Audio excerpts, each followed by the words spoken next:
नमस्कार। Info God चॅनलमध्ये आपल्या सगळ्यांचे स्वागत आहे। आज मार्गशीर्ष महिन्यातील पहिला गुरुवार आहे।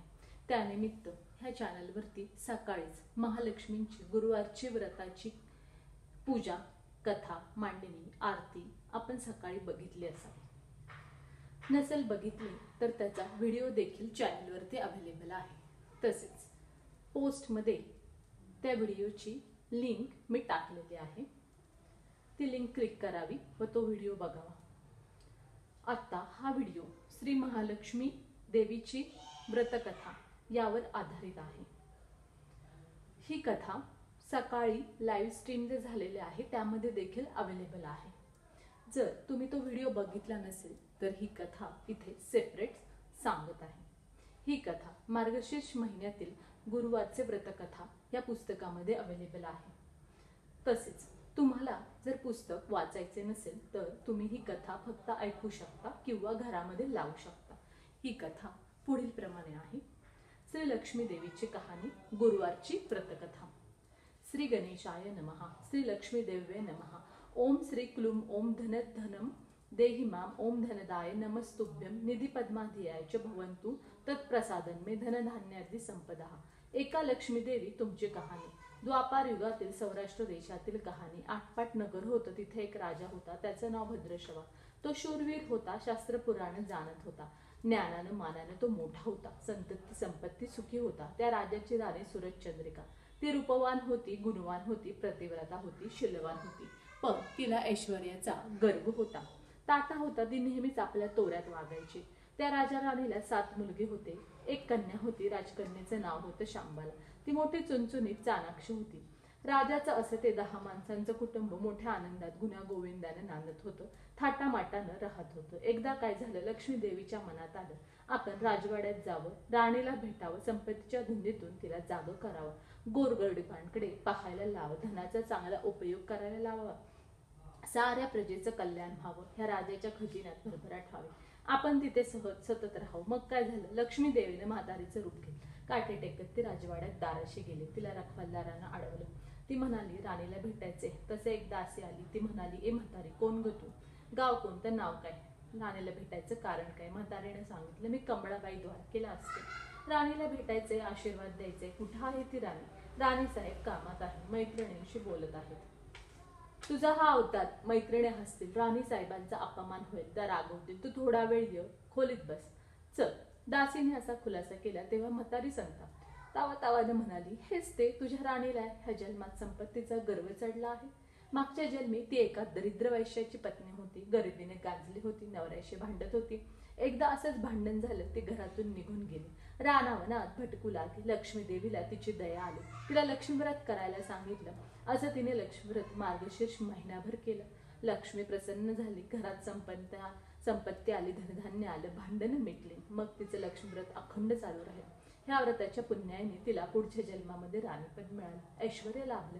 आता ती श्रीमंतीत दंग झाली आहे, तिला संपत्तीचा गर्व चढला आहे, गोरगरिबांना विसरले आहे, लक्ष्मीव्रत भुलून गेले आहे। ती मला भेटणार नाही, माझ्या गरिबाच्या अवताराची तिला लाज वाटेल, ती माझ्यावर रागवेल। ठीक आहे, जाते मी परत। दासीने म्हातारीचा हात धरला, तिला बाजूला नेलं, पाणी दिलं, थोडं शांत केलं, हात जोडले, माफी मागितली। आजीबाई, राग सोडा, मी पडले नोकर, मी गरीब आहे, आमची गरिबी हटावी, संसार सुखाचा व्हावा, म्हणून मला हे लक्ष्मीव्रत सांगा, ते व्रत मी करेन, मला लक्ष्मीव्रताचा वसा द्या। तुला ग वसा कशाला, उच्चील माच्छील, घेतला वसा टाकून देशील, संपत्ती मिळाली तर गर्व करशील। म्हातारी असं म्हणाली, त्यावर दासीने तिचे पाय धरले आणि म्हणाली, उठणार नाही, मातणार नाही, घेतला वसा मी टाकणार नाही, लक्ष्मीचं व्रत अखंड करीत, गोरगरिबांना मान देईन, धनसंपत्ती मिळून दे, संसार सुखाचा होऊ दे, गर्व अभिमान करणार नाही, तुझी आठवण विसरणार नाही, मला ते लक्ष्मीचं व्रत सांगा, कसं करायचं, काय करायचं, नीट सांग। म्हातारीला त्या दासीची दया आली। म्हातारी दयाळू होती, तिने लक्ष्मीव्रत सांगितलं। मार्गशीर्ष महिना आला की पहिल्या गुरुवारी पहाटेच उठावे, घर स्वच्छ करावे, आंघोळ करावे, स्वच्छ वस्त्र घालावे, स्वच्छ जागेवर पाट मांडावा, त्यावर लक्ष्मी देवीचे चित्र ठेवावं, कलश मांडावं, गणपतीची सुपारी ठेवावी, पूजा करावी, आरती करावी, लक्ष्मीची कहाणी वाचावी, खडी साखरेचा, दूध साखरेचा नैवेद्य दाखवा, लक्ष्मीला मनोभावे प्रार्थना करावी, उपवास करावा, व्रतस्थ राहावं, सायंकाळी गोडधोड करावं, त्याचा नैवेद्य लक्ष्मीला दाखवावा, गाईला गोग्रास द्यावा, व्रतस्थ जेवावं, मन शांत ठेवावं, शुक्रवारी सकाळी स्नान करावं, लक्ष्मीची पूजा विसर्जन करावे, महिनाभर असं गुरुवारी व्रत करावं, शेवटच्या गुरुवारी उद्यापन करावं, ब्राह्मणाला शिदा दक्षिणा द्यावी, कापडे द्यावीत, 7 सवाष्णींना हळदी कुंकू द्यावं, लक्ष्मीच्या व्रतकहाणीचे हे एक पुस्तकही वाटावे, कोणतेही एक फळ द्यावं, प्रार्थना करून देवीची पूजा विसर्जन करावे. हे महिन्यात वर्षभर केलं हे व्रत तरी देखील चालतं. लक्ष्मी प्रसन्न होते, मनकामना पूर्ण होतात, धनधान्य भरपूर येतं, संकट नष्ट होतात, संसार सुखाचा होतो. दासीने हे व्रत समजावून घेतलं, म्हातारीला नमस्कार केला. त्या दोघींचं असं बोलणं चाललं होतं. तोच राणीनं हाक मारली. राणी ओरडून म्हणाली, काय गो, केव्हाची हाका मारते, काय करत होतीस, कोणाशी बोलत होतीस, ही कोण आहे थेरडी, कसलं गुळपुट चाललं होतं. दासी घाबरली तर तपप्पा करू लागली. त्या म्हातारीला लवकर निघून जा असं म्हणाली. तोच राणी पुढे आली, त्या म्हातारीवर ओरडली, म्हणाली, काय ग भिकारडे, इथं कशाला आली होतीस, काय काम होतं. म्हातारी म्हणाली, मी तुला लक्ष्मीव्रताची आठवण करून द्यायला आले. मागच्या जन्मी तू लक्ष्मीव्रत केलंस म्हणून ह्या जन्मी तू राणी झालीस बरं. म्हातारी हे सांगत होती तोच राणी मध्येच खेकसून म्हणाली, ते मागच्या जन्मीचं पुराण मला नको सांगूस, चल चालती हो इथून, हा राजवाडा आहे, ह्या भिकारड्यांचे इथे काहीही काम नाही, चल जा निघून. नको ग बाई, इतकं टाकून बोलूस, आज गुरुवार लक्ष्मी व्रताचा दिवस आहे, माझा अपमान करतेस, मला हाकलून देतेस, याचं फळ तुला लवकरच मिळेल, हे तुझं वैभव सुख सारं सार. म्हातारी कळवळून बोलत होते. तोच राणी संतापली, पुढे आले, तिने म्हातारीला ढकलून दिलं आणि तिथून हाकलून लावलं.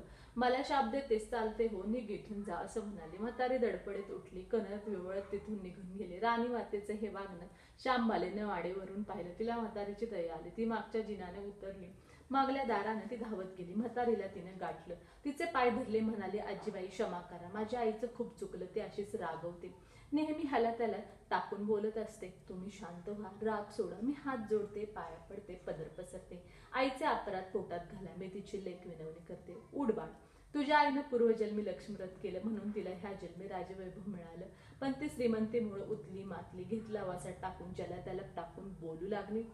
तिला लक्ष्मीव्रताची आठवण द्यायला मी आले होते खरं तर, पण तिने माझा असा अपमान केला, त्याचं फळ तिला नक्कीच भोगावं लागेल.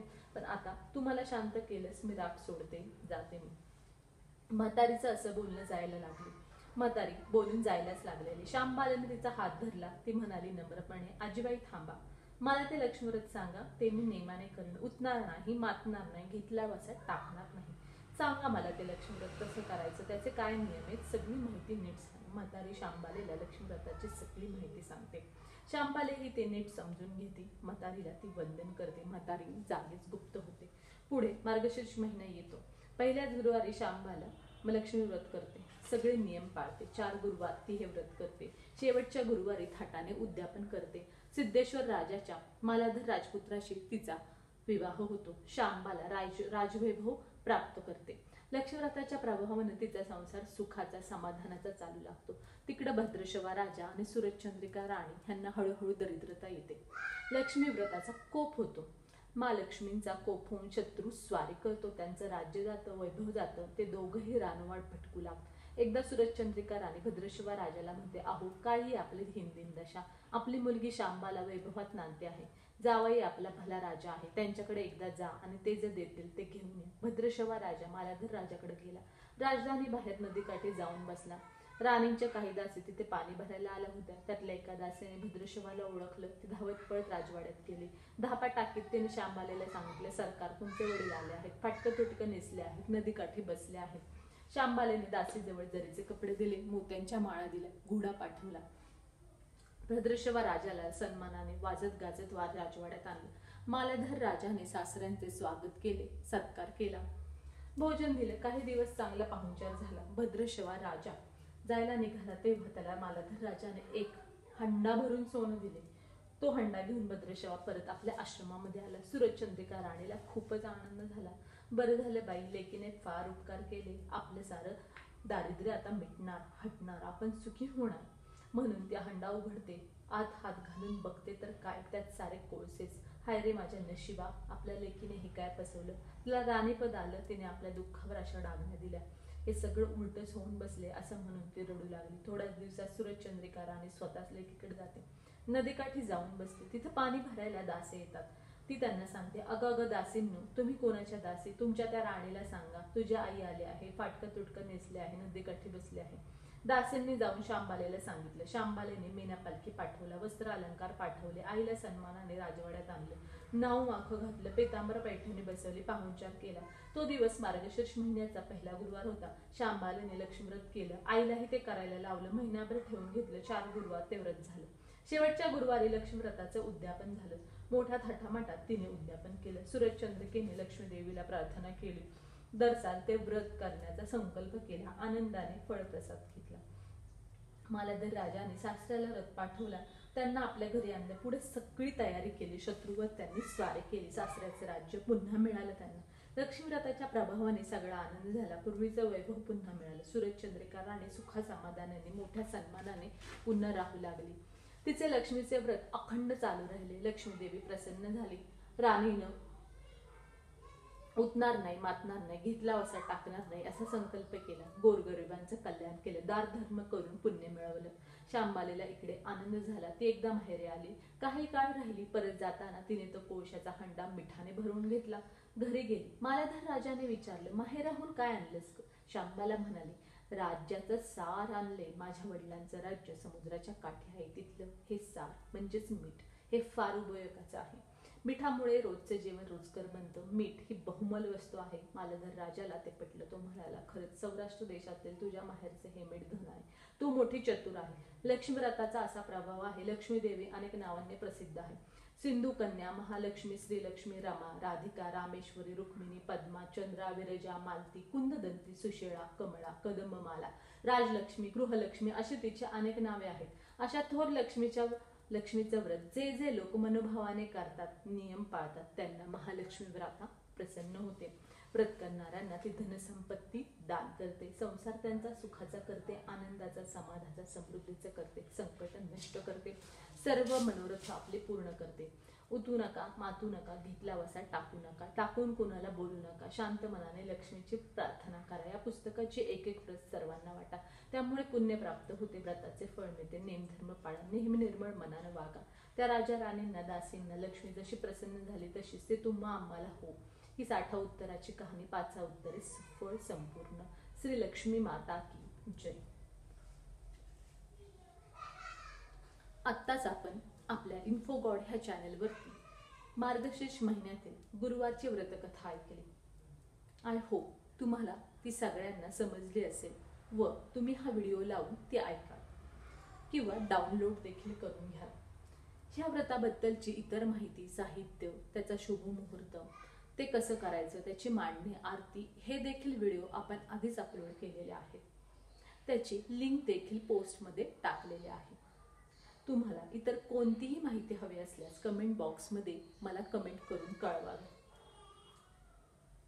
व्हिडिओ आवडला असल्यास लाईक करा, शेअर करा, सबस्क्राईब करा, नोटिफिकेशन बेल आयकॉन प्रेस करा. पुढील व्हिडिओमध्ये लवकरच भेटूयात. तोपर्यंत धन्यवाद.